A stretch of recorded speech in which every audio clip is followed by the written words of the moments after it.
I know you've been crushing it out there, and I know your background's kind of cool. I just think it's a neat story, and it's a good change up instead of. I just think a lot of people, the last thing they want to hear is, oh yeah, Brian was in Phoenix, and I was in Vegas at a franchise conference. It's cool to talk about, and you have a pretty strong business. It's just cool to talk about other people's stories because I think people resonate, more with someone else rather than me or Mario. And Mario says the same things over and over again, and some people are like, yeah, but how do I get there? Yeah. You know what I mean? And I know that it just depends, but I think we'll probably have 15 or 20 people maybe live if I had to guess, and then we'll share it out to I think there's 320 that will get a copy of it.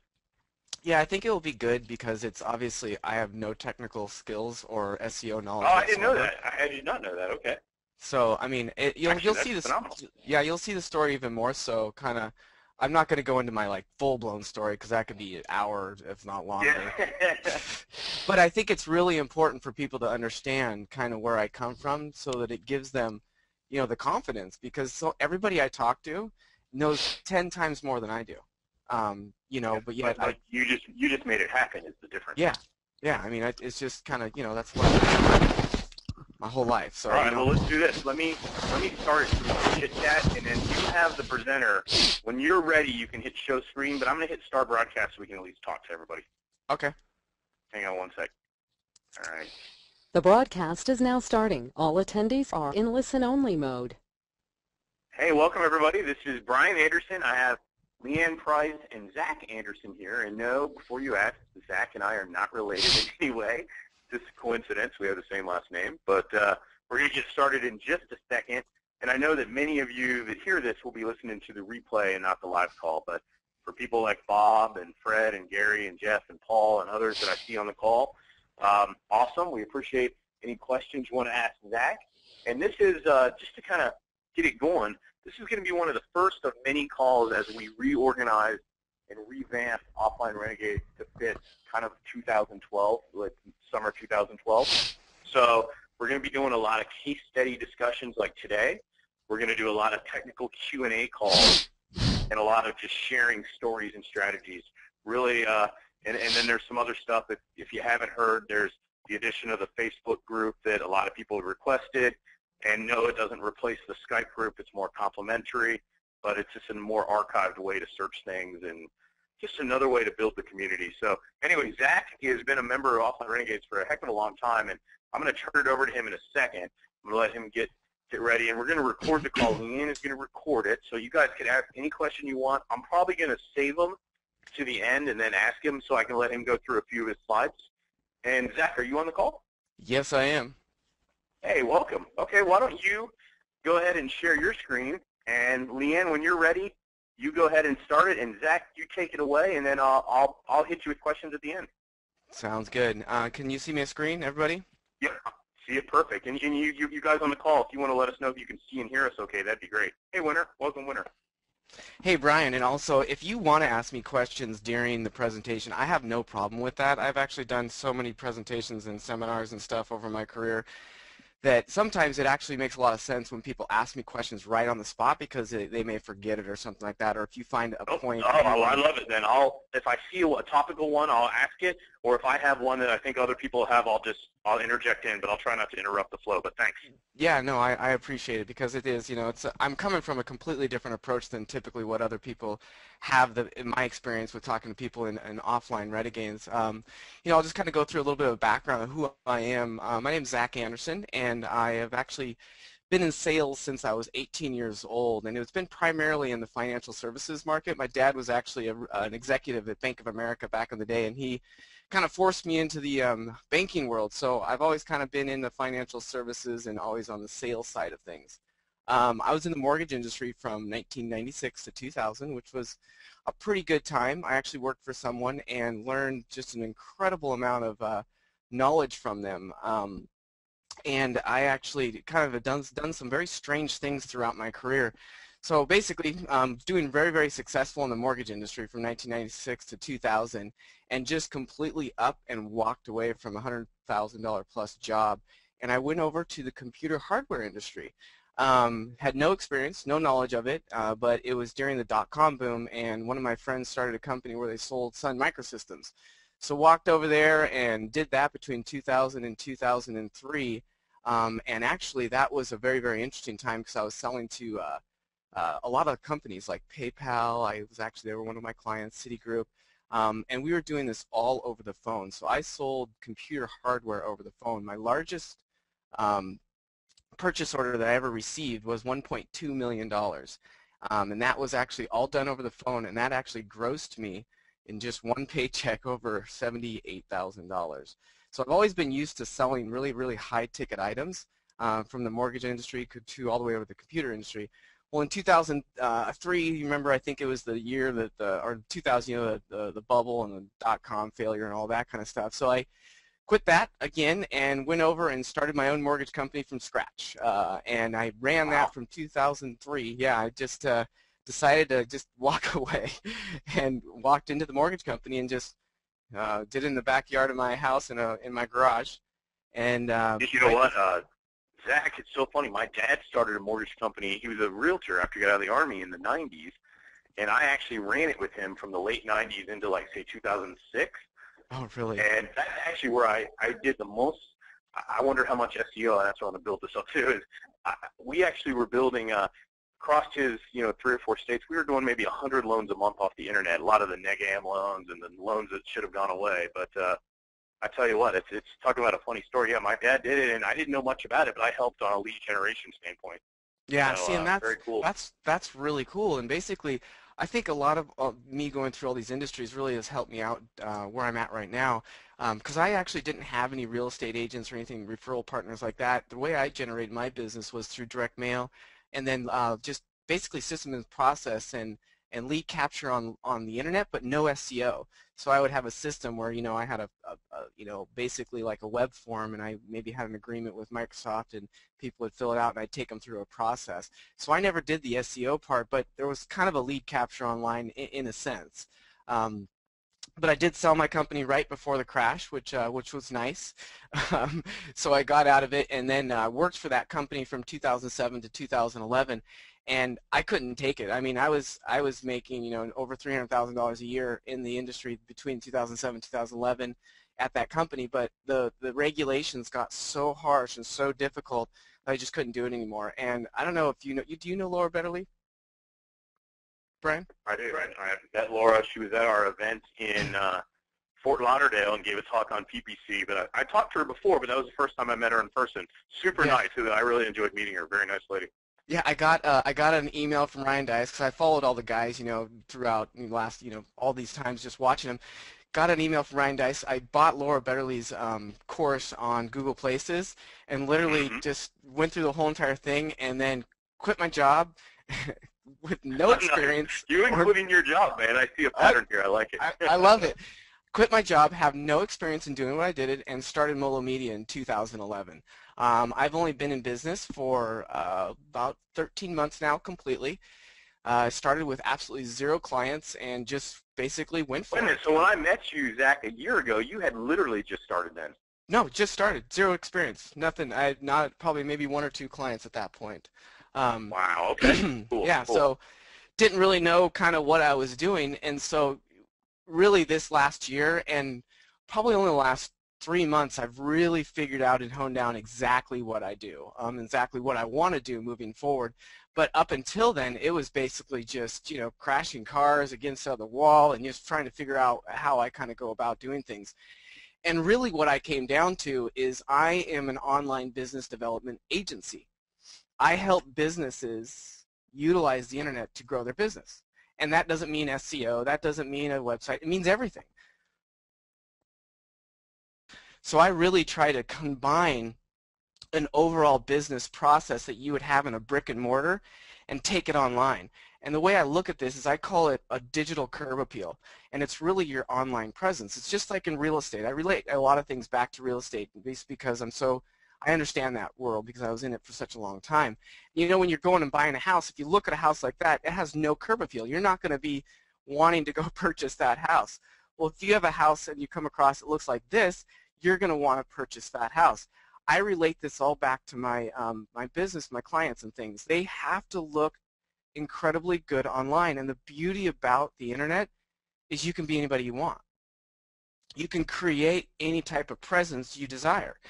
You can target any kind of client you want or prospect you want by building out a proper presence online. And so this was my focus in the very, very beginning of my business, and I actually went in a lot of different directions, and I've come full circle all the way back around to it. And I'll get into that a little bit more, what I mean by that, but it really allowed me to kind of start to really grow my business over the last 4 or 5 months to where it is now, and really what the type of clients that I'm actually acquiring and kind of going through. So basically, I'm going to take you through how I got clients in the beginning, where I'm kind of going, and then where I'm going in the future. In the beginning, I leveraged my personal network to get all of my clients. I basically utilized Jing. I don't know, are you familiar with Jing, Brian? Yep. I was on mute, Zach. Yes, I am. Okay, well, if anybody out there isn't familiar with Jing, it's from screencast.com. You can kind of go there. It's TechSmith. And basically allows you to record your screen for 5 minutes. That's the longest you can go. And I use it religiously, actually, all the time to help train my outsourcers and just communicate with my clients. Basically, all I did was go and target each one of my networks I have, my dentist, my whoever I knew, and I would record a screenshot of me searching the internet and not finding their business, and then sent them an email with the screencast. And I never called them. They actually called me back or emailed me back. So it was a really unique way I kind of did that and was able to acquire all my business that way. Then as I worked through that, I went into what I did was called video marketing. You can all go look at an example of it. It's BellevueChiropractors.org, and what you'll see is just basically a optimized press site with me recorded a video of myself, kind of just going over some statistics and then an opt-in form. And basically what I did from there was created a very, very short email, and I have no problem giving everybody the entire email that I did. It's like 3 sentences, and sent it out to all the Bellevue chiropractors that I had my assistant pull the email addresses, and I was able to, out of 25 emails, get 1 deal. And I did this in a couple different markets, and every time I did it, I got a client. And I was only sending out 20 to 70 emails at a time max. So that was really, really successful. And then I stopped doing that because it turned to the point where I was getting a lot of referrals from the clients that I was working with, and basically I haven't done any marketing since that last one that I showed you right there, and right now I'm working on 100% referrals. But I'm building right now a high volume client acquisition strategy, and this is basically the reason why it took me this long, is because I had to figure out what the hell I was doing in the first place. Well, now that I know what I'm doing and now that I know where I'm going, I'm actually creating a brand new website that's very, very specific about what I do, and then I'm going to do webinar series and utilize direct mail and emails, and have a low-cost teaser as the initial sell to these businesses. And I'm going to target very specific niches, and the first niche that I'm going to target is dentists, and I'll kind of go through why I target the dentists later on, but basically it's one of the ones that I'm the most familiar with right now. So basically, what do I sell? And I tell this to all my clients in the very, very beginning. Everything that I'm doing for them, they should consider a business asset. It is an asset to their business, and they can utilize that to sell their business or do whatever they want to do or value their business in the end. If you're doing SEO or whatever it is for your client and they are ranking and getting leads from their 24-hour salesman, that's an asset to their business, and they need to invest in it in order for them to actually get a return out of it. You never make money unless you spend money. So it's a really important thing that I always communicate across to all my potential clients and my current clients itself. So basically what I sell is high-end custom websites, and what I mean by that is I build everything on WordPress, and the first thing that I ever sold was a website. I had no experience. I still don't know how to write any code whatsoever. I can barely even make a backlink, but I do know how to manage people, and I know how to find good talent. So I have someone that can actually do all the design for me and do all the coding for me. And I build currently everything on WordPress. I actually just recently got a client that has Joomla, so I'm learning a little bit about that just to kind of figure out how that works. You'll really like WordPress once you spend time in Joomla. Oh no, I already did. I was a Joomla guy that went to WordPress, so let me tell you, I did Joomla and Drupal, and then I went the other way. And it's cool for some things. It's got a better framework than WordPress for certain things, but man, ease of use, it's got a learning curve that is much steeper. Yeah, I spent 2 days because I had to redo a client's on-page SEO. Took me 2 days to figure it out. 2 days to go through the whole thing to figure out how to delete pages, do the meditate. I mean, I was and to do insane. SEO in Joomla, man, it's tough. It's not as easy as an all-in-one plugin in WordPress. Oh God, yeah. I mean, geez, you can have a plugin that basically you press a button, you're done. It's crazy. So yeah, everything's done in WordPress now, and so I do high-end custom websites. I do what I call custom templated websites because the first thing I ever did as you know, in this business was a website. I've actually had the same virtual assistant since then. So because of that, I've always had him build websites for me. So I have like 4 or 5 custom WordPress themes that I can launch and have up and running in like a day. Because I've built in all the plugins like Woof Themes does and stuff like that, and all the technical stuff on the backside to make it really, really simple for me to actually launch something.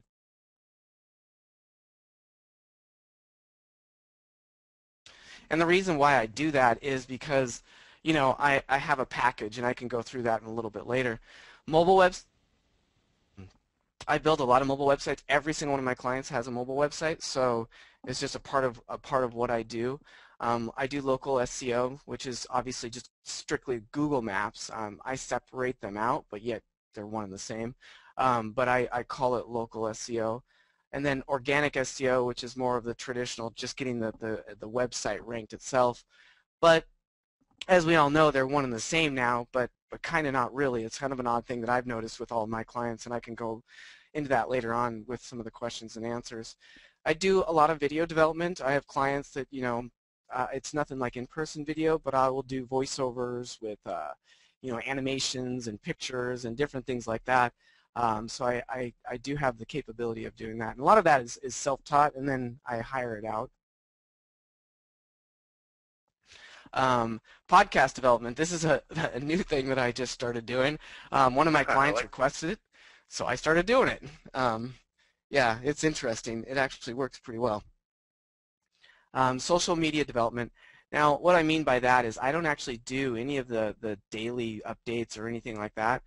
But what I do is like the timeline covers, the images, any applications, any connections of anything, any of the backgrounds for Twitter, for YouTube, all of that type of stuff. So it's not any of the updating or anything like that. It's more of the technical side of things. Text messaging. I'm just now starting to get into this. I just brought on a new client just yesterday actually that in the quote was text messaging, so I'll be starting that here next month. I've done it a lot myself, so I'm familiar with it. It's just I haven't done it for a client. All of my clients have call tracking and recording. I use Twilio and then a custom software that basically all my clients can log in and monitor and watch their track their calls. And then I do an appointment reminder service. I use this with my dentist right now, and none of my other clients. And then, oh, go ahead. Do you have a question? No, I was just saying same thing on the dentist side on appointment reminders. I thought that was good. Mm-hmm. And that's Chad Wyatt's WordPress plugin. Yeah, I remember that plugin. Yeah. Yep. It works great. I mean, I like it. And then I do PPC management, and I'm only doing that for dentists right now. It's only in that realm that I'm comfortable with right now. Well, let me stop you for a second, Zach, because I know that you're not a super technical guy, but man, you just hit almost every aspect of the business that you could get into, right? You've hit everything. So how much of this do you do yourself, and how much do you outsource? Do you quarterback everything, or do you actually do all the work? Do you mind sharing that? I quarterback absolutely everything. I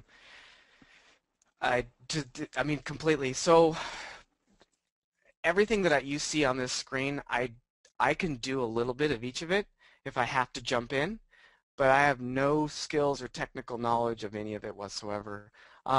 Video development, I actually can do video development. I will do that for my own stuff when I'm doing it for marketing, but for all my client stuff, I outsource that podcast development. I have a guy that basically I send him the file. He does whatever he needs to do, and then I will actually upload it in my client's website on WordPress so that it's then tied to, I use a plugin that ties it into iTunes and it's automatically done. The call tracking and recording, that's just press a button. The appointment reminder, again, the client's doing that. PPC management, I have a guy that basically sets them up for me and checks them out every couple of weeks, make sure everything's going well. And then, of course, like the websites, I have no idea how to do any of that stuff. So basically, absolutely everything is outsourced. Yeah, I know that a lot of people are in the same boat there. They know just enough to be dangerous. They really want to build their business. They want to market. They want to sell. They want to create their company, but they don't. They want to work on their business, not in their business. And I know one of the reasons I was dying to have you talk is I know you've done exactly that. So for everybody on the call and people who listen to this later, and you say, for Mary, and Mary, you know who you are, that we chat sometimes, you don't have to be super technical. If you look at what Zach's doing, he's all over the board. And you know what? I bet he doesn't spend 5 hours a week in any of these areas other than running at high level. So this is good stuff. Thanks, Zach. Well, Brian, you want to know something? And I don't really like to tell this to too many people, but I golf every single week, one day out of the week. Yeah, me too. I don't tell anybody other than this call, you guys. Yeah, That's please so don't funny. be saying anything. I went golfing on Tuesday, actually. I'm going today. I think I might go later on today. But yeah, I mean, I want everybody to understand this, and the only reason that I'm confident in saying these types of things because I've built businesses so many times. I've been in sales my whole life. You don't have to work tireless hours. I spend maybe 35 hours a week on this business, and I'll answer any question. I'll give you anything of my own stuff. I have no problem giving away absolutely everything because I believe that people should be successful and enjoy their lives and spend a lot of time with their families. I don't work on the weekends. I don't work after 5, but I work really hard. I do work really hard. So, hey, Zach, let's talk about something that I always laugh about. Do you ever see a time as you build, say, the past 12 to 18 months when you only worked, and don't laugh at me, but you only worked 4 or 5 hours a week? I mean, I imagine that probably was not the case. Never. I work a lot. Me too. And so the only reason I want to say that for everybody listening is a lot of that 4-hour work week and 4-hour myth that you hear, it's created by quote-unquote gurus that they may work 4 hours because they send you emails a few times a week and make some money. I just want to be completely honest with you. I create some products and stuff, but I haven't done it in a long time. I mean, I literally, my goal is to work on my business with clients. When I finish this call, I'm going to a networking lunch with this lady I blew off earlier this week at 12:30, at my time, Eastern time. I'm going to then play golf with someone who is a prospective client, and also a buddy, he's a dentist. And so I am always working, but I try to manage it. I don't want to be working on this. Like sometimes some of my West Coast friends will call me at like 10, 11 o'clock at night on Skype, and I'm like, I just can't talk because it ruins the quality of life. I'd rather talk to them during the day. And so for all of you that think, hey, I only want to work 4 hours, it's not going to work, I promise you. And it's never going to work. Tell you it works, they've got a different model than you have. And you can do this model and work a modest amount of hours, less than 40 hours, 30 to 40 hours, and still make plenty of money. Oh, you can make plenty of money. And just so you know, when I ran my mortgage company, I was doing, I think, the 1 year where I grossed about $960,000, and I had 2 employees was all, and it was me, and I worked maybe 30 hours a week. And this business is the exact same. I will do the exact same in this business, and I know that I can do this just because of the way that I've already started to structure it and how you can kind of go about doing it. You don't have to work a lot of hours, but it's a job. You've got to put the time in. You've got to do the work. You have to put the consistency in and day out. But you've also got to, it's not going to be the 4-hour work week. It's a business. It just flat out is a business. So clients, right now, I have 17 reoccurring clients. I probably have a total of 25, if not more, that I do things here and there for. But I have 17 reoccurring clients that pay me every single month to do the work for them. And I want everybody to know on the call that I do not do, I'm not an SEO person. I don't just do SEO. I I do everything. Every single one of my clients, except for two, I've built a website for and I host them. So, I do a lot of stuff. They call me up when their email's broken. They call me up when, different things are broken because I have given them the ability, I've shown them I have capability of doing a lot of things, even though I'm not doing it. So then they have problems, they call me up. And so I try and create inside of my business retention and the highest amount of retention that I can. I haven't lost a client yet, knock on wood. Now I'm going to lose one next month probably. But anyways, I really try to create an incredible amount of value and resource for my clients themselves. But I'm very, strict with how I go about how they can communicate with me and everything like that, and I'll go through that in a little bit. But I'll go through exactly every single one of the clients that I currently have. I have plumbing companies, which are awesome because their emergency plumbing is he makes this company I work with. They do gross revenues of over $1 million a year, and 50% of his business comes from me right now. So he loves me. I'm the cheapest advertising he's ever done in his life. I have several HVAC companies. Again, those ones are really good because they're high-ticket items. They have no problem paying me the money that they pay me on a monthly basis. I have several dentists, and again, these guys love me. I don't know if you heard this, Brian, but I was talking to one of my dentists last month, just going over and asking him, how many new patients did you get? Guess how many he said? I didn't hear. Let's see, in a month, and this is what kind of dentist? General dentist, maybe. General dentist, just general dentist, pure general. 15 or 20? 84. Nice. And that's in a month off of a combination of online type services. Yep, PPC and organic. And then after that, I was like, whoa, really? So then I went and called my other dentist, asked him, and he said 48. And I'm like, what's interesting about that is one of the only industries where I get the best actual tracking for my clients are medical guys.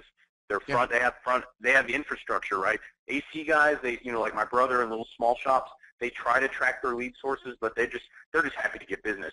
Medical guys, they have office managers, receptionists. My ophthalmologist guy, he tracks everything. I get an email at the end of the month. Brian, 14 deals or 14 clients, from quote unquote, as he calls it, the internet. So, man, that's an unbelievable number, though. Have you figured out how many are pay-per-click and how many are organic?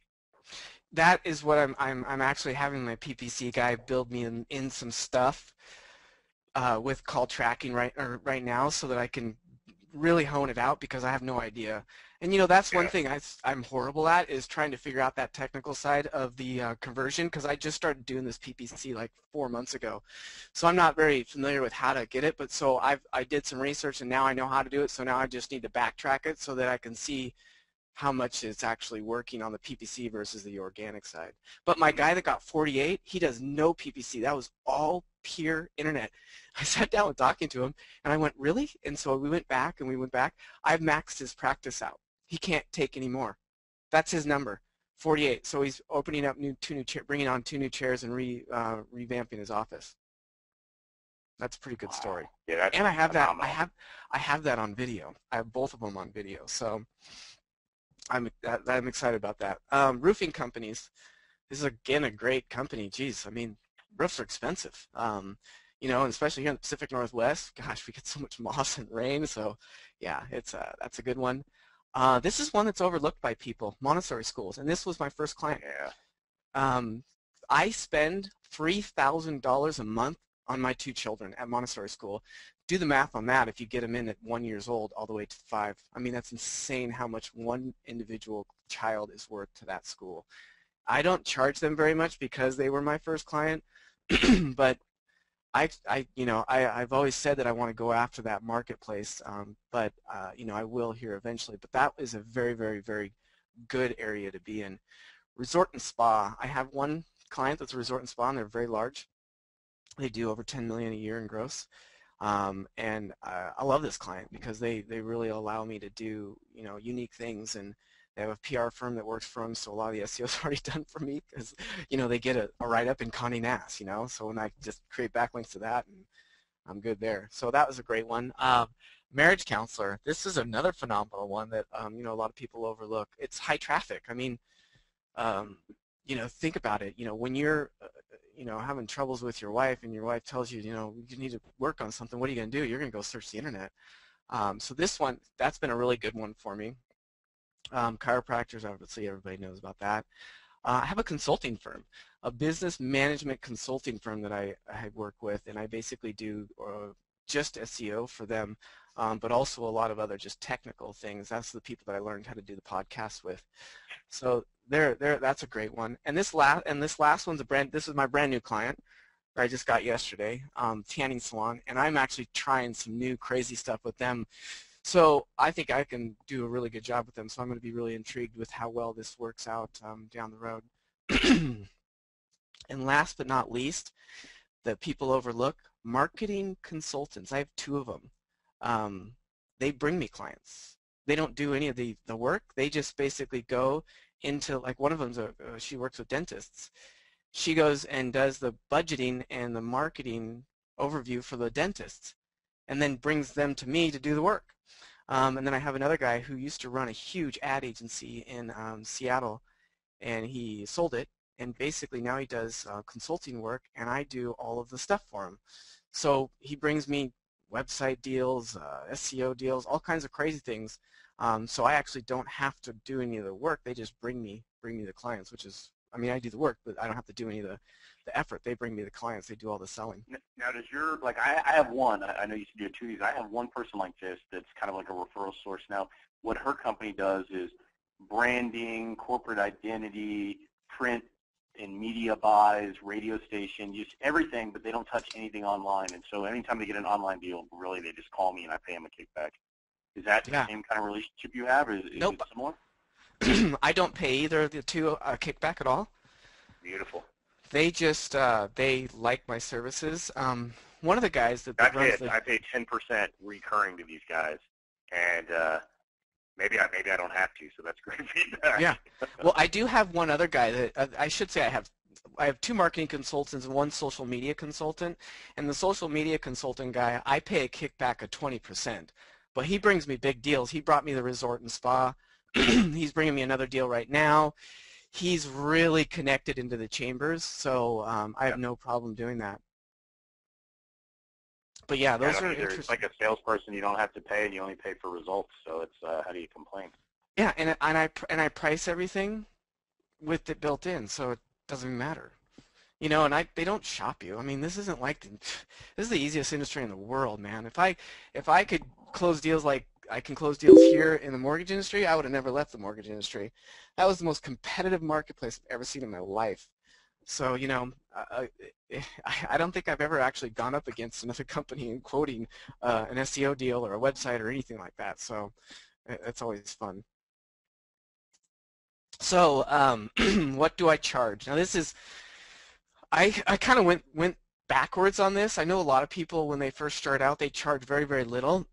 I just never really went that route. I always kind of charged a lot, or at least that's what people tell me, but I thought it was a little because all I did was the research and how much the regular firms charged, and they charged an arm and a leg. Those large agencies and different things like that. So I thought I was actually undercharging, but then what I realized is I was overcharging compared to what our community thinks. Funny thing is, I didn't even know the Warrior Forum existed till about 2 months into what I was doing. So I didn't even know, you know, that there was a community out there like it is. So I guess it was a blessing in disguise because I just started charging in the beginning. So my primary business is what I call is the local search, and that was really the online business development, the presence, the overall everything. And I package absolutely everything together. So my setup is anywhere from $12.95 to $2,700, depending on the type of client and what I'm actually doing. Website. I always create a new website for the clients, and I own the site and the URL. It's in my contracts, so I build it. That's why I have my own custom thing, because I can build it in like 5 days from beginning to end. Pictures, videos, that's included in my setup fee. That's 5 videos, 10 pictures. Setting up directories, you know, I don't even know, it's probably 120 different directories that I do. I do the research on the keywords and the setup of all that Google Places and the optimization. And then I charge anywhere from $9.97 to $14.97, and that's per location. I have clients with multiple locations, so it just depends on the size and the competitive nature of the marketplace itself. And that's my primary business. Like I said, I package everything together. So when I get a client, I quote a new website, the setup, the research, the local SEO, the directory citation, the organic SEO, because the organic and the local have to be the one and the same. I also do reputation management built into it, call tracking built into it, and then appointment reminder built into it if it's a dentist. So I have a overall package that I do every single time. And then my secondary business is custom website development, and this just has always been a part of my business, and I didn't embrace it till about 3 months ago, and my wife told me to, so I did, and I embraced. You know, you gotta listen. She's like, "You've been building websites since you start. Why don't you just do that?" I'm like, "Okay." And you know, next month later, I got a client for $9,700, and Now, that will what cost. kind of client paid you the 10,000? What niche were they in? They're actually that consulting firm. Yeah, and you know what's funny is a year ago, you guys, I got one of the top 2 or 3 websites I've ever done, because I don't do a lot of high-end websites, but I got a $10,000 website, and I outsourced it to basically my number one go-to guy, if you will, external guy who's really good. I paid him $1,750. He knocked it out of the park, and he's offshore too. So imagine that price if you lived in Eastern Europe. And I just picked up last week another couple $1,000s of revision that'll be like 80% profit. Now, what about you, Zach? Now, honestly, from a project management and a time standpoint, I don't really enjoy the website work as much because there's not as much long-term ROI. But at $10,000, there's plenty of profit for me. But if it was a $500 website, are you still wanting to do it, or do you want to just pass it? Nope, I don't do it. This is why I didn't develop websites. And then my wife kicked me in the butt and said, just charge more. Oh, okay. So I only do these. I've got 3 other quotes out there right now that are over this dollar figure, and I will probably land at least 2 of them. It's a huge market. My designer and my developer are awesome. This website will be done in less than 30 days from beginning to end, and the quality will be that equal. See, the only reason I know this is because of my guy that I work with that ran one of the top agencies in Seattle, like major agencies. For the same website, they would be charged over $100,000. So if I'm going to these mid-tier companies that are doing 10, my other client that I have a quote out for that's well over $10,000, they're a $100 million a year company. But if they would go to a traditional agency, that cost of that website would be over $100,000. So I'm saving them a tremendous amount of money. I think, and what I've noticed is there's this mid-tier market that is not being served, and it's this market that's anywhere from 10 million to say $100 million in gross revenues of a business.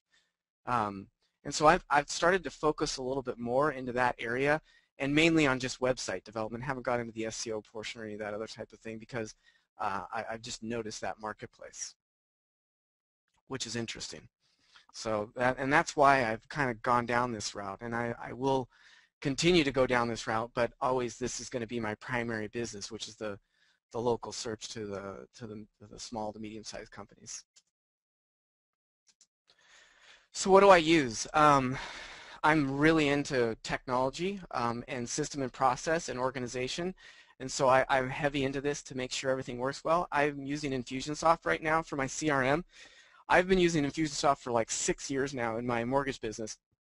Very comfortable with it, but I've noticed that lately it's been getting very, very clunky with their revisions and things. It's also difficult. I mean, just to be honest, Zach, for everybody on the call, I would say that is a monster learning curve to really get all the power of Infusionsoft down. Like when I first tried it, you are not going to, within a week or two, be comfortable using Infusionsoft to really run all the if-thens, all the cool sequencing you can do. just not going to happen. If anybody listening to this call and they're considering a CRM, do not go with Infusionsoft unless you're going to be running a business like Ryan Dice's. It is way Right. too I complicated. completely agree. Yeah. It is so over the top. I know it well, and I get confused. But I love automation. So I'm testing out Office Autopilot right now. I don't know if anybody knows what that is. I know Frank Kern switched over to that recently. He sent me an email, of course, promoting it. And yeah, Steve Rosenbaum uses it. A couple other people I know. So I hear it's a good product. I don't know much about it. I did a complete, and the only reason I'm actually moving right now is because I have a new business segment that I'm developing right now that's going to potentially be very, very large, and I needed a very specific feature with an affiliate portal, and so Office Autopilot did exactly what I needed it to do on the affiliate side, and so I made them give me a complete demo, and it's really simple, and it does everything that a offliner would need, and I'm big into CRMs. I think if you don't have a CRM, that's the first thing you need to get. I don't care if you use Outlook.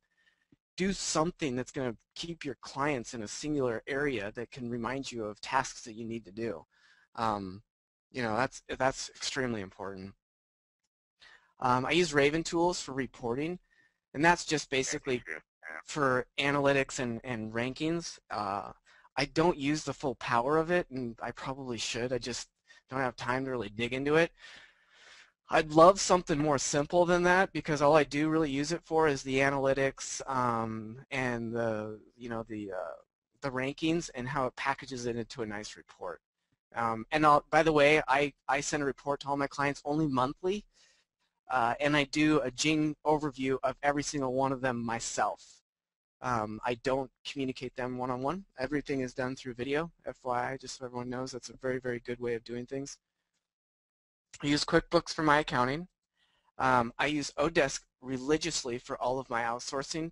I know that a lot of people use a lot of different things. I know a lot of people believe in having full-time employees, and I do have full-time employees, but I have only 2 of them, and they're a WordPress developer and a designer. And then I have 7 part-time that are project-oriented. I don't actually have right now a dedicated SEO person. And there's a lot of reasons that I could go through why I don't. And a lot of it has to do with my confusion because I am so glad about the latest update. It has just made my life so much easier that I'm really excited about it. So I'm actually in the process right now of looking for one more full-time that's actually going to handle the SEO part of it because this new update just made SEO the easiest thing on the planet from my perspective. Before it was too complicated. Now it's simple because you don't have to do very much. Social ADR, I use it for social bookmarking and stuff. That's so funny. That's my go-to social product right now. Is it? I'm a big fan. I'm friends with Ben Roy. That is a good product, you guys. Anybody listening to this, Social Adder, very good.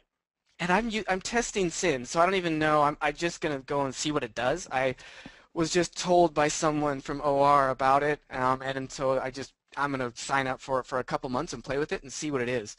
See what it does. But I love social bookmarking because I can go in and use Spin Rewriter and spin something, go throw it in there, and I'm done. I mean, it takes 2 seconds. Yep.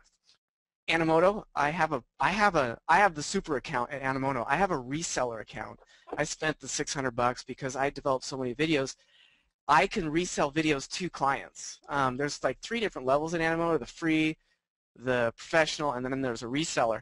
I bought the reseller because I have a VA at Odesk that basically I just give them the client's name and they go make me my 5 videos with all the key categories and everything I'm done, and I can sell them to clients.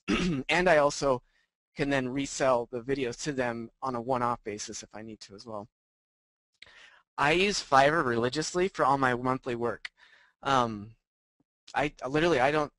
never built a backlink myself. I don't even know how. I mean, every time I need to do something like in a footer of a website, I have to go type in how do you write a backlink, or I go into WordPress and recreate it in the visual and then go to the code and cut and paste it. I mean, I'm horrible. But that's why you outsource, because there's people that are really good at the things that they should be good at. So I use Fiverr to do all of my monthly work, and with this new update, it's actually scaled it really down so I don't have to do very much on a monthly basis, and I'm having good results.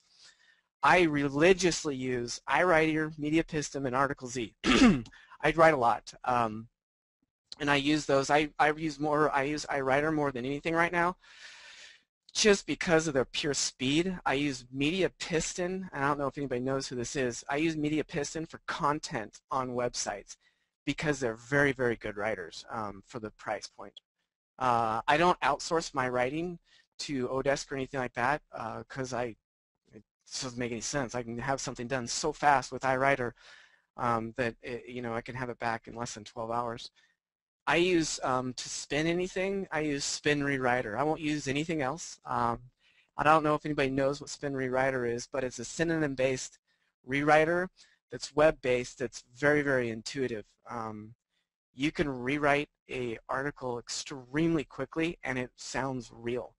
I don't really spin anything anymore, so since the new update, with the exception of my bookmarking descriptions. It's the only thing I'm spinning right now. So it's actually made things even easier because your description is so short it doesn't take me very long. And then I use LBL Robot for my reviews. I mean, I'm sure that I'm missing something out there, but for the most part, this is what I use primarily in my business on oh, you know what? I did miss something. Basecamp. I manage all my projects at Basecamp, and I'm a little frustrated with it right now, so I'm looking for a new one because I want automated tasks basically to repeat on a monthly basis or whenever I get a new client. So there's a new one that's called Team PM, I think, is something like that I'm going to go look at. So, that's a tough thing for me, is the project management side of things. So keeping clients happy. This is probably one of the most important things, and I have always been really good at this just because I've been in sales for so long. Like in real estate, location, location, location.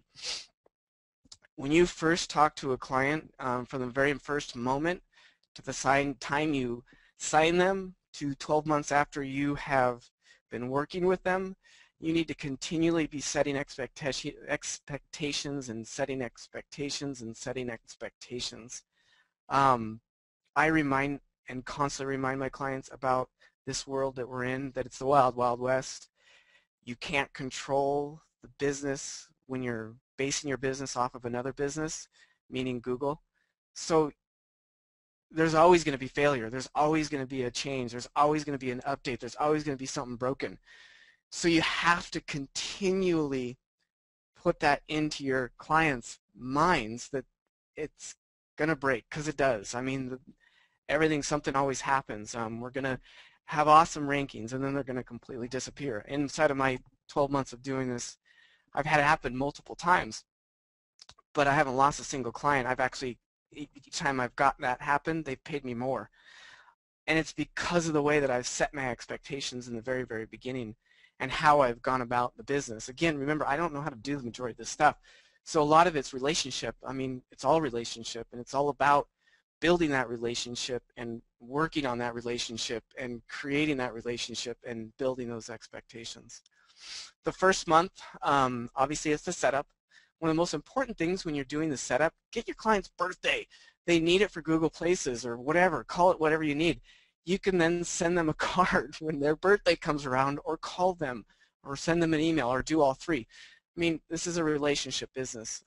You have to understand that. So always get their birthday card. I call and send emails weekly for the first month. Very important, all over them. I send texts with accomplishments. I always have my client's cell phone numbers. So if I see something move, and a lot of times they'll move, the way I do my business, I can get movement inside of the first month, and then I lose it usually. But that's because of how I do things. So I always send them texts so that they get this instant gratification.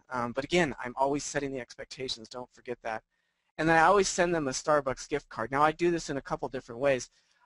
When I have a client and sets an appointment with me, whether it's virtually or in person, I actually have a stack of $5 Starbucks cards sitting on my desk. And once I take that phone call and I got their business, I write a thank you and put it in the mail before I have the meeting. That $5 has made me more money than any of you could possibly imagine. And it's because you're just taking the time. It's a handwritten card. It's just so important to do, and this has nothing to do with the daily work or anything like that. It's just relationship. Second and third month, I call and email biweekly, just making sure that I'm staying in touch and staying in front of them. You know, I'm not afraid of them. I'm not afraid of the failures, the possible, you know, wherever we're at. I make sure that, you know, again, we're setting expectations, and then I always take them to lunch each month, just to get an idea. And if you're doing it virtually, you know, then you just make sure you have an overview call, like a very, very specific overview call, because again, you gotta make sure you're establishing that long-term relationship. Then the fourth plus month, do what the relationship dictates. And what I mean by that, you know, some clients could care less about anything. Some clients want reporting on a monthly basis. Some clients want, you know, hand-holding. You got to just do whatever the relationship dictates. And then after that, you ask for referrals. Don't ever ask for referrals until you've got success. You know, I've seen so many people fail with that. It's just crazy. Don't do, you know, wait. Make sure you've got a good relationship and you're actually providing a solution for them. And you know, I've never asked for referrals until I've gotten to that point, and it works extremely well. I have one of my clients that has given me multiple really, really high-level clients, and so that's an important thing. So what have I learned? Now this is, you know, I started this from scratch, having no clue or idea of what I was going to do or what I was doing. And that was my biggest failure. That was my biggest problem. I didn't know what I was doing. I didn't know what to focus on, or how to do it, or whatever it was. And the moment I said, you know what, I just need to just focus on one thing and just do it, that's when everything started to really start to take off. You have to simplify your offers and focus first on what you're comfortable with. So what I realized I was comfortable with was doing the local SEO and websites. So that's all I did. I didn't try and throw in social media. I didn't try and throw in text messaging. I didn't try and throw in anything. I just did that. And once I did that, I was able to start then getting clients rapidly. And I want to tell one thing about people. I hear this all the time. I don't understand it. People say that there's a long sales cycle in what we do. I have the lowest or the fastest sales cycle on the planet. I talked to that tanning salon, you know, on Friday, and I got the signed contract yesterday. My client previous to that, I had a meeting with them and a signed contract the next day. The people that will do business with you will do business with you right away. But also don't forget about the people that you've met with. I have a quote out there from a year ago when I started. I still follow up with them every month. They still haven't done anything, and I'll probably still get that client at some point. So you can't ever give up, but you also have to understand the sales cycle is actually very, very short. It's just a matter of understanding those businesses that need it, and you know, needing it right away. Hey, Zach, Target one. Let me stop you for a second, Okay. because we're trying to hold it right to an hour, and I want to ask you questions. Do you mind just putting that whole slide up there, and then I can ask you questions? Yeah, no problem. Yep. Sorry, I don't mean to rush you. It's just that Nope. I have this new commitment to not going over on calls. Yeah. Just because I have the worst rep of like long calls, so I'm doing my best. No. All right, I want to hammer you with questions if that's cool. I love it. All right. Absolute best niche when you were first starting out. Let's go with niches since you got it on the screen. When I first started out, I actually fell into more of the construction niche, which was the HVAC, the plumbers, and all those types of things. So I just kept going down that route. And then the niche that I'm focusing on moving forward completely is the dental market. Okay, so you started in contractors, if you will, construction. What was your average? Now, remind me, Portland, Seattle, you're in Seattle, right? Seattle. All right, average fee you charge somebody in that niche. Would you charge an AC company? Well, my overall average for all my clients is over $1,000, about $1,005, and I charge an AC company between $1,000 and $1,497. How did you come up with that price? I just pulled it out of the air. Well, I'll tell you, if you think you sell a unit for $6K, they're going to profit roughly $2K, if not a little more. So one deal pays the whole cost of your services, so it's a no-brainer. I mean, that's a great price. Yeah, Okay, you know, let me ask you this. If you were not in Seattle, if you were east of Eastern Washington, some small town of 50,000 people, could you get the same price, or do you think you'd have to come off that? I would probably have to come off that or target a different type of a market. I mean, there's the money's out there.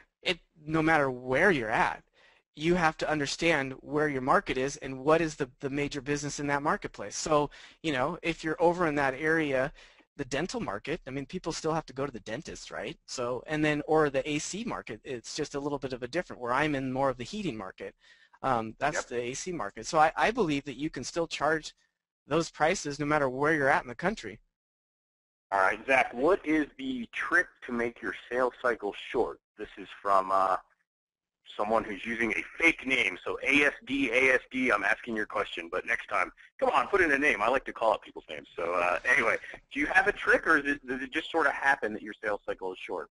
Is there a No, strategy? I mean, I think I have a very specific strategy about how I make my sales strategy or sales cycle very short.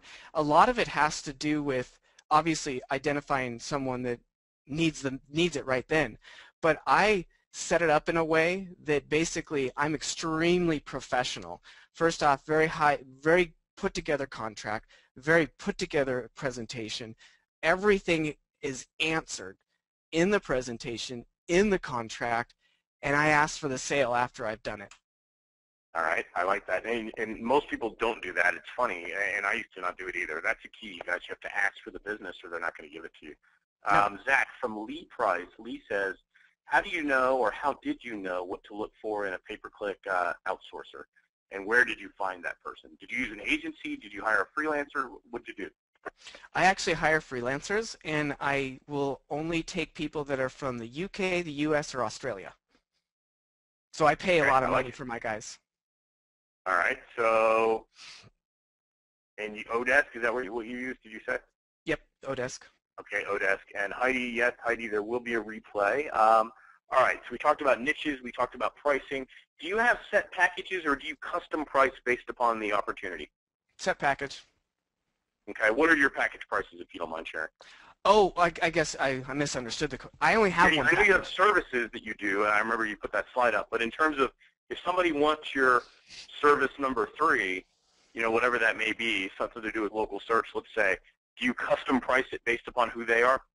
Yes, I only have one package. Just so everybody's very clear about this, I have one package and only one package. I do, and then I have add-ons to that package, and I price every single package based off of the feel. Like, you know, how much search volume, how large is the population in the area, Yep, and yep. then the feel of the client. All right, Zach, I'm just going to rattle them out because I got to shut this down, but I'm loving this call, by the way. But do you do keyword research for your clients? If so, do you do it or do you outsource it? I do it myself because I can do it quickly, and I Yep. believe that is so important.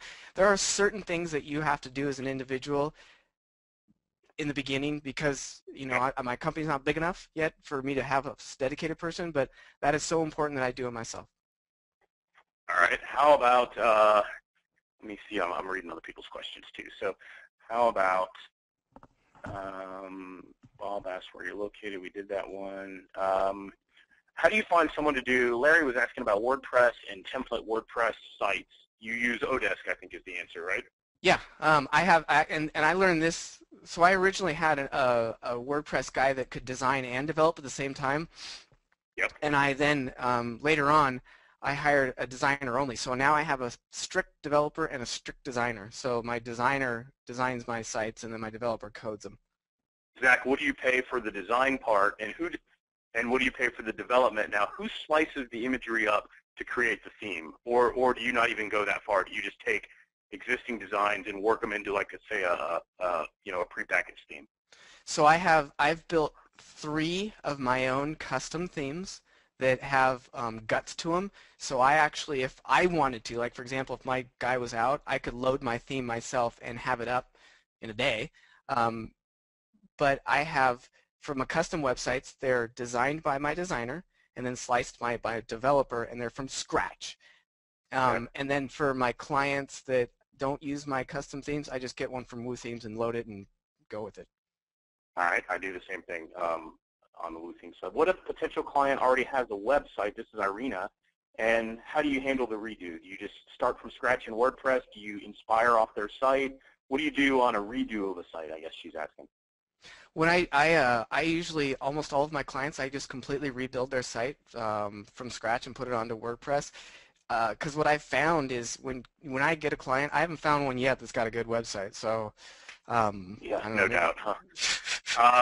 All right, Mario P is asking, Zach, do you, oops, I started pacing around the office while we're talking. Mario, I forgot your question. It says, Zach, do your customers want another website that they own, i.e. their own website branded separate from your local SEO site? If they do, they have to pay for it. So, and That's this is right. what so my package is so cheap in the setup because I own the site and the URL. If they want to own it. Oh, well, let me tie that into his next question. And is your contract month to month or annual, and do you own the site? So in this case, would you own the site? Yeah, it's always month to month. I never do any long-term contracts with any clients unless I'm financing them. Okay, and so do you do, okay, here's one that I've been getting this all the time, and the answer to me is I don't do this model. I would love to hear if you did this model. Do you actually do site leasing? Like, would you generate on a per lead basis and charge them that way, not on a monthly fee? No, I won't do that. Me either, guys. I got to be honest. Listen to the success Zach has had from 0 in a year. Obviously, he's a go-getter. I mean, he's made it happen in 2 or 3 other businesses. But, you guys, the problem with that per lead model is they never want to pay you. They don't want to pay you unless you really have it ironclad, have a good contract, and a really sweet system. It's hard to make it work, but I'm going to keep getting, as part of the revised, I guess, Offline Renegades, I have 2 guest speakers, you guys, coming up that are going to talk on site leasing.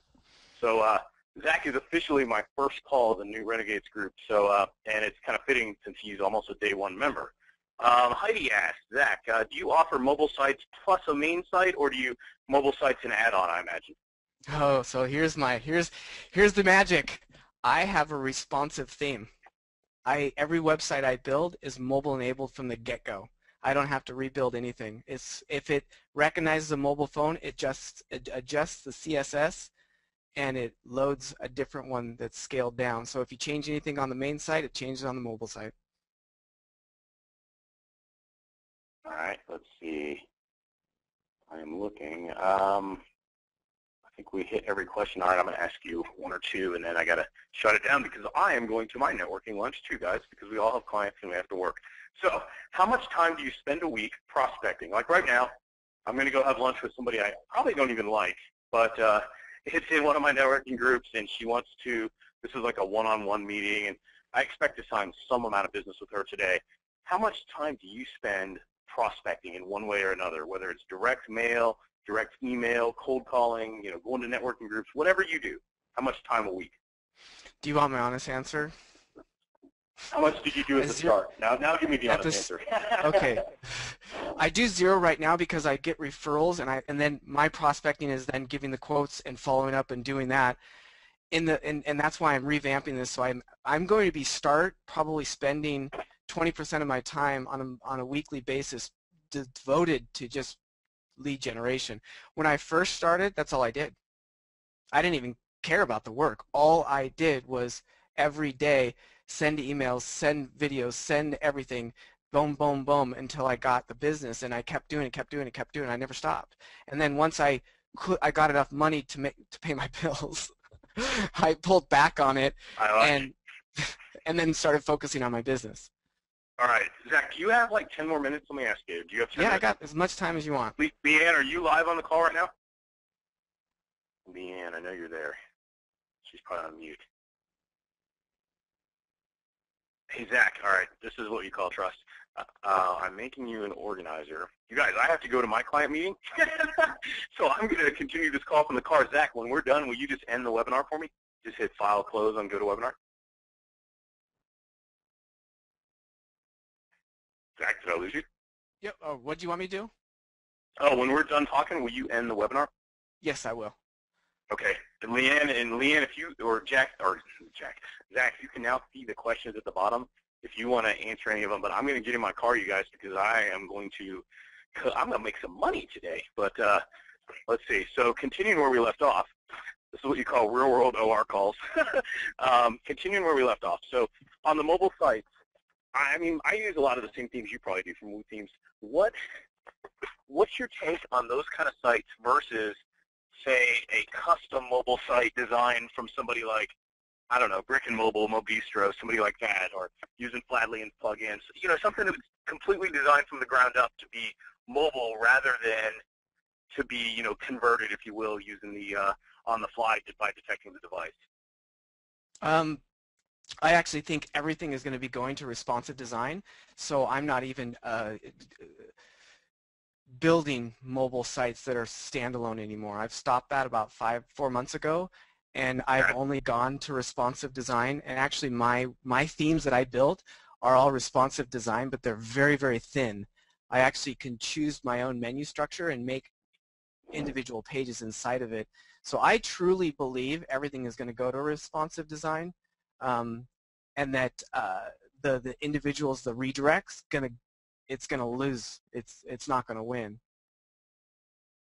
Yeah, I wonder too. Now, the one business that I see value in at least today, in a custom mobile site is restaurant and, you know, and retail. But outside of like those niches, I just don't know. I mean, I'm trying to get big on the mobile bandwagon. You know, I have some white label mobile technology. I think I own every possible mobile platform out there. And I agree. I mean, you just got to wonder, do you want to go through 2 development cycles? Now, if your lead-in product, imagine this, you start today, you have none of the background you have right now, and your lead-in product is mobile. What do you think about the approach? I know some of the OR people do this. What do you think about the approach of leading with the mobile site by showing them the way their site's not visible, talking about maybe a quarter to a third of all their searchers don't even, you know, are on a mobile device, they can't see the site or it's worthless to them and they just immediately leave. Do you see value if you were starting from a new business and you wanted mobile to be your anchor product, of leading with a mobile site as your kind of linchpin of your strategy? Do you see any value in that? I see a tremendous amount of value in that, but you have to pick the right niche. Don't go do that to somebody that doesn't need a mobile site. It's got to be the restaurant. It's got to be those different types of things. I actually built a complete WordPress theme it's a mobile. It's all it is a mobile site. So, you know, when I started my business, that was, you know, I believed in mobile. I mean, it's huge, and so I built the theme so that I could have mobile sites built for my clients just in, you know, 20 minutes.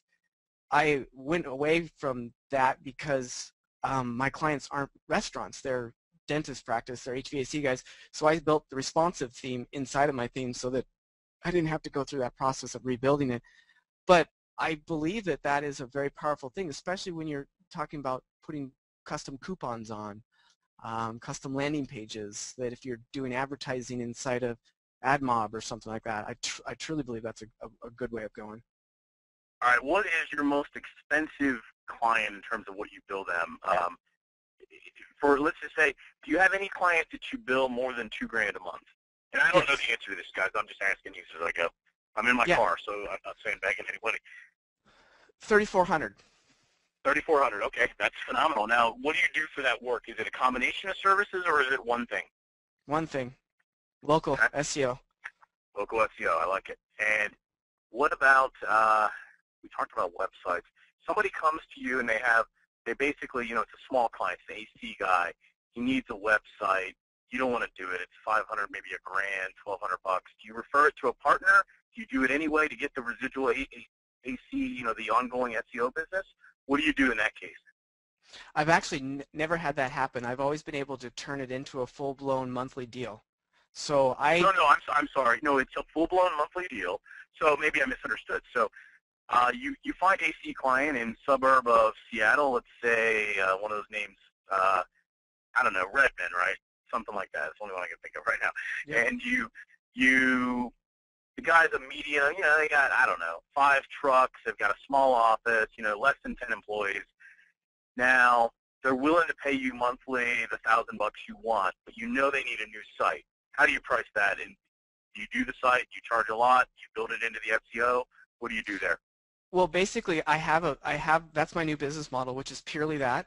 And so all of my clients that I bring on that are new monthly, they all get a brand new site. And I build those out on my own custom themes. My last client that I just did was a dentist.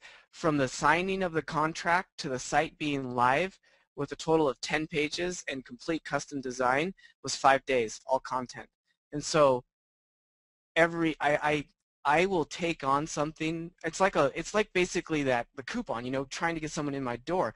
I'll give the site away basically to get them monthly. I do the same thing, you guys, and the reason why I ask this is sometimes it's a lost lead to get that recurring revenue. My whole business model on my end is all recurring revenue. I don't want to have to reinvent my business every month. How am I going to get to 10, 20, 50K a month? I want that revenue to carry forward.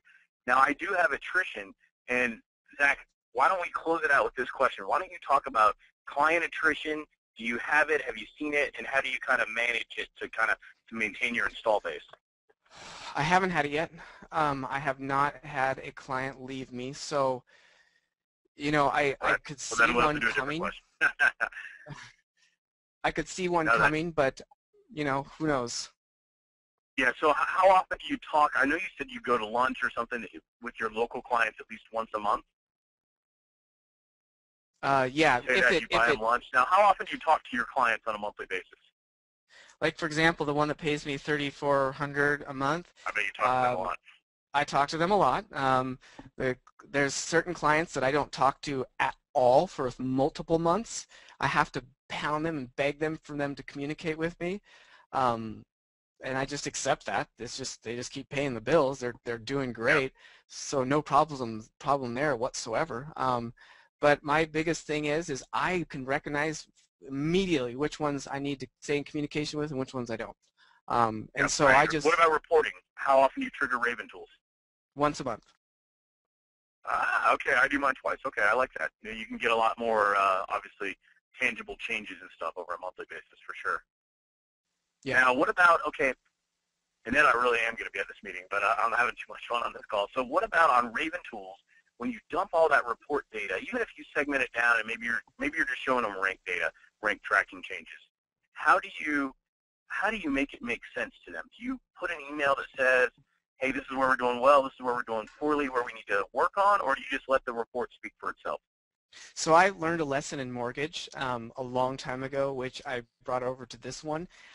When I started utilizing Jing and video, my closing percentage doubled in mortgage. So what I do now with all of my clients, any communication that I have with them is not by email, nor is it by phone, it's by video. So I go over every single report in great detail within a 5-minute time span and send it to them. I like it. I don't do that. I write little bullets to make it more personable, and then I talk to them on the phone. But I got to try that. I mean, it gives it a more personal touch without you having to call and get hung up on the phone forever. Yep. Main reason why I do it is because I don't like to be hung up on the phone for such a long period of time. Well, listen, Zach, man, this has been a phenomenal call, and I know you were very gracious in scheduling this and giving us your time. I want to tell you thank you, and we'll send you the replay, and we'll share with everybody on the call the replay. I think this is it. Now, I will tell everybody on the call I have a new piece of software that is a lead gen tool that I'm having branded right now for OR.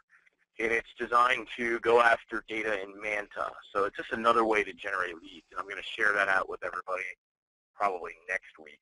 I'm just waiting on a little logo version of it right now. But no cost. It's just a gift. But Zach, I want to tell you thanks. And if you don't mind ending the call or killing GoToMeeting, that would be awesome. No problem. I'll do that. Thanks again. Okay. Thanks, Zach. Thanks, Leanne. Thank you, everybody else. Bye-bye.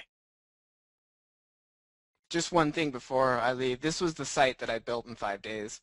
Oops, sorry, my screen just went blank. This one is a client of mine that I brought on, and basically, from get-go to it going live was 5 days with all the content, blog posts, footer, everything. And this is a template that I have that I can load up. My designer did all the design work of all these sliders and all the sidebar, and then my developer did. He loaded it, and I gave him the content. I got all of the content from mywriter.com, and it was good. So just wanted to leave you all with that. And thanks again for listening to this. And Hey, Zach, yeah. quick question. So this is one of the themes that has the mobile enabled? Yep, responsive design. Okay, because it looks pretty hefty as far as content. It's got a slider, but you say enough to load mobile site. Yeah, so what happens, what my developer built for me is basically what he does is it creates a new menu set inside of, you know how WordPress has menus? You can choose custom menus. Well, we have a mobile menu theme. So basically, this slider isn't, this isn't part of this theme. This is the content of the page. So when you load the page onto that menu set, it only brings up this, and it will bring up limited stuff, and then I have a footer widget for it. I hope I actually made it all work. I have a footer widget for it that puts it in there, so I choose which menus I want to show up on the mobile theme. Okay, and you can do that on a theme basis?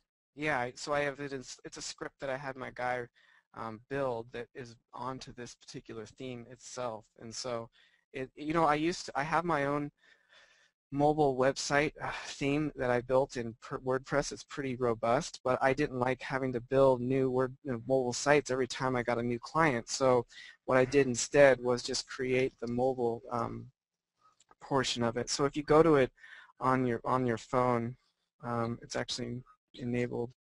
The whole entire thing is. So I'm going to update it. Can you put the URL into the chat? Yeah. Just don't call this guy, please, everybody. No. And it's actually, you know what, I just realized it. I pulled it up on my phone. It's enabled, but I have the whole entire thing enabled right now. And I'll update it so that you can look at it the right way, because I just launched this and I totally forgot to do that portion. Where do I put it in the chat? I don't think I have the ability to. Oh, why did you tell me what it is?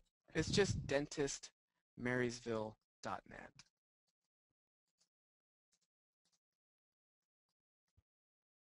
Okay, I'll just pop that in. All right. Any other calls, Leanne? Or any questions, Leanne? Let me see if there's any.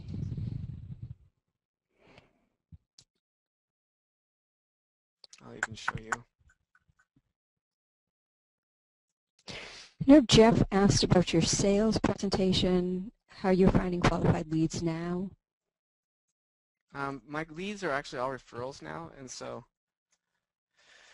I don't actually go out there. I'm going to be starting to do that again, and I'll just do it the exact same way I did before, which was all through video. So I created a video. Again, if you go to, I don't know if I can I type www.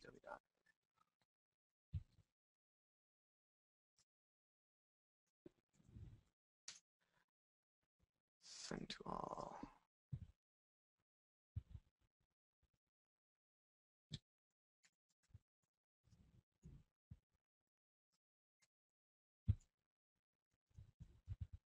So this is what I don't know how to spell.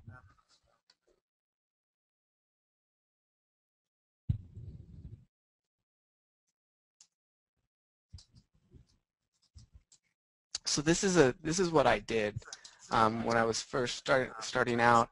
I just basically created a WordPress optimized press thing. Could record a video. You don't even need to record a video using your face. You could just do it utilizing screencast.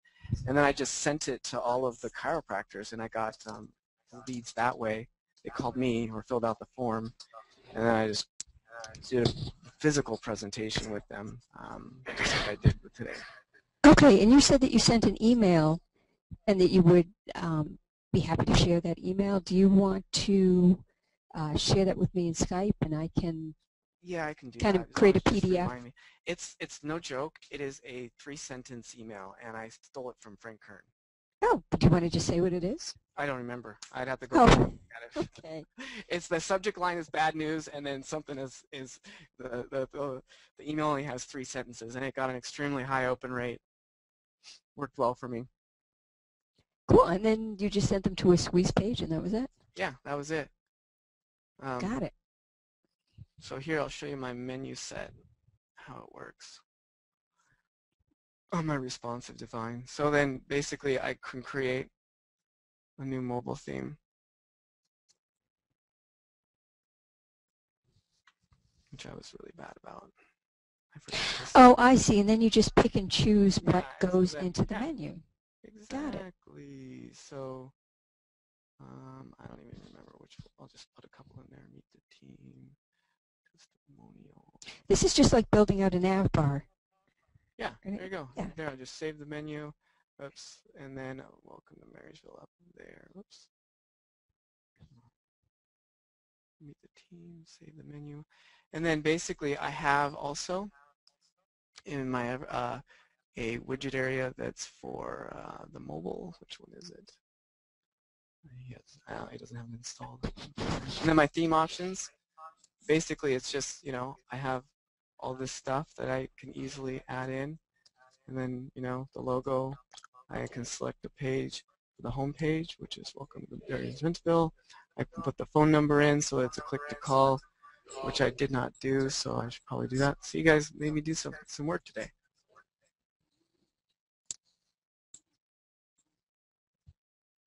And if you're going to go to the website, please everybody +1 it. Just do that for me. How does that work? That's one thing I would like everybody to do. Privacy. Let's go to.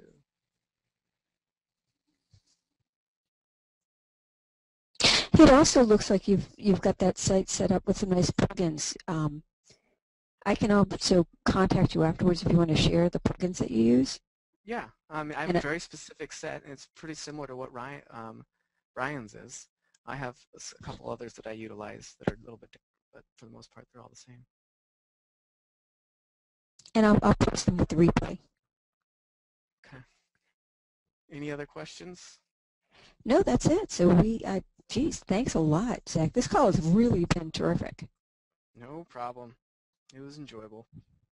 All right, everyone. I will get this recorded and share this out with all of you. And thanks again. And we went over Brian's rule of an hour. Oops. Oh, well. That's life. All right. Right. All right. Bye, everybody. Bye. And thank